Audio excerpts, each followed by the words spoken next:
to my respected teacher, Mr. Arindam Chand, who offers me a nice opportunity to deliver a speech on Chandra Vidyasagar. And I render my special and very special respect to our great person, the principal of CCAI.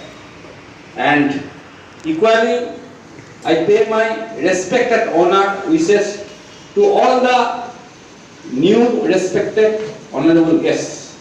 Your presence obviously adds more beauty to this occasion. Before starting my speech, I would like to tell some points about CCAI. I think CCAI is the first institution not in Bengal but in India celebrating first this day, 26 September, as Teachers' Day. I hope coming generation obviously will follow the path of CCAI. Thank you, CCAI, for your great achievement, for your great activity in field of education. Now I am telling the main topic about Chandra Vidyasagar. Chandra Vidyasagar was a great academic educator, printer, writer, translator, reformer, social reformer, education reformer, and philanthropist. He is a man of versatile talent. He cleared all the exams with excellence and in quick succession. And his life was full of struggle against injustice, religious fundamentalism, superstition, and so many social constraints. During his movement, he got a lot of life threat, but his determination, willpower, uncompromising spirit overcome all these obstacles and constraints on his life journey. As a education reformer, he was principal of Sanskrit College. At that time, he was awarded Ocean of Knowledge for his versatile knowledge in different fields, in field of Sanskrit, in field of literature, in field of literature, Sanskrit, and other fields. And when after some years he was selected inspector of institution, when he started working, he noticed pathetic condition of the Bengal. At that time, Bengal was confined with superstition, religious fundamentalism, many social barriers. He realized the importance of women's education. He first established 35 institutions and 20 model institutions.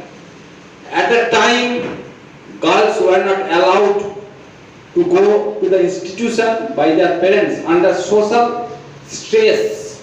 Even boys were not allowed to attend the institution. Vidyasagar visited door to door of every residence and requested all the parents with folded hand to send their daughter to the institution. And finally, he got achievement and started women's education. And he established 20 model schools where teachers were taught how the teaching is imparted, how the process of teaching was imparted among the students. At that period was Renaissance period, 18th to 19th century. At that time, Bengal produced many great social reformer persons, great persons. It was started first from the Raja Rammohn Rai, then it was followed from Keshav Chandra Sen, Maheshwar Devendranath Thakur, founder of Brahmo Samaj, Then it was followed Paramahansa Ramakrishna Dev, spiritual reformer. Then fifth, Vidyasagar, Ishwar Chandra Vidyasagar. After it was Swami Vivekananda. Vidyasagar noticed child marriage at the time. It was child marriage at the time was common sight. When the girls attended puberty or adolescence period, at the time the parents became eager how quickly they could give marriage to their daughters, and with whom they would marry the aged old person who already crossed 70 years or more than 70 years, and already he had number of wives, and after some years that person died and the girl became widow. When he became widow, he was cut from the society and confined to the own residence, and he was not allowed to go outside. Lot of physical, mental torture that girl had to suffer, and he was made bareheaded, and many girls being compelled could not tolerate such kinds of mental and physical torture. Being compelled, they joined prostitution business. What is the pathetic condition was at that time, and Vidyasagar stopped child marriage and forced British government to enact Remarriage Widow Act. It was a great achievement and great success on this part of great person. And he was also against polygamy. At that time, particularly Kulin Brahman, they had number of marriages. It was totally injustice. It was a one kind of crime, and Vidyasagar raised voice strongly against this ill activity. It is against this crime, and at the time society was not even, rather it was too uneven. And Vidyasagar had to cross all this uneven situation with his determination, willing power, and indomitable spirit. Now I am telling his kindness, about his devotion on his mother. At that time, most probably, whether I am sure or not, his mother was very sick at her village and confined to bed. And one day Vidyasagar got letter about his mother's sickness. He immediately applied leave, but leave was not sanctioned. Then he prepared to resign. Finally, his leave was sanctioned, and he rushed to go to his residence, Bishingo village. When he finally reached on the bank of Damodar, at that time he noticed there was no boat. Even at that time, even the boats which present at that time, they refused to accept Vidyasagar to cross the river because it was rainy time, monsoon time. Water was bouncing and moving above the cross danger level. Then Vidyasagar planned how to cross the river. He immediately once recalled the name of his mother and jumped to the river and crossed the river with swim, and finally he became succeeded to reach the opposite side of the Damodar river and finally reached to his residence and saw his sick mother. And another incident I am telling, at that time it was cold time, winter time. Cold was piercing like a needle, and people of Bishingo village, most belong poor, even they end their life in hungry. They were suffering severely for severe cold. Vidyasagar mother demanded some warm cloth from Vidyasagar.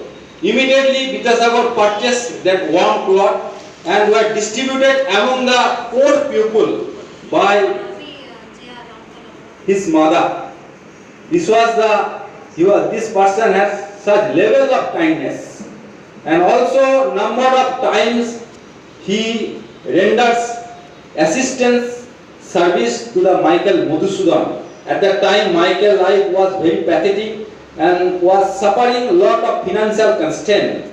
And this was the mercy shown by Vidyasagar towards Michael Madhusudan. Also, another incident I am telling, that is, once Ramakrishna Paramahansa there visited to his residence of Vidyasagar.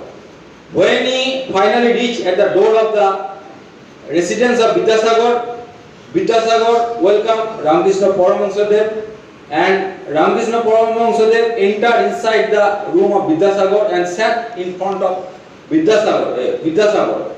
Sometimes they remained silent. They had no talk. They were surprised both. So after some time, silence was broken and they started walking with joke and fun. After some time, Vidyasagar asked about the existence of God. But Ramakrishna Paramahansa there did not disclose directly about the existence of God. He told about the myth of the Brahma, and he cited different example, different principle about Brahma. He told Brahma exists in every minute particle, even in cell and within ourselves. And by this way, finally try to understand Vidyasagar the existence of God. And Vidyasagar was the first time to listen such great word from about God from mouth of Ramakrishna Paramahansa there. This was the great meeting of great person. So this is the great day. I thank CCAI to celebrate this day. This celebration will be meaningful and justified if to pay respect and honor to the great soul of the great person Iswar Chandra Vidyasagar. If we fulfill his mission to render service among the poor people, to render service for the welfare of the society, to uplift. Thank you so much. Saying goodbye. Adios.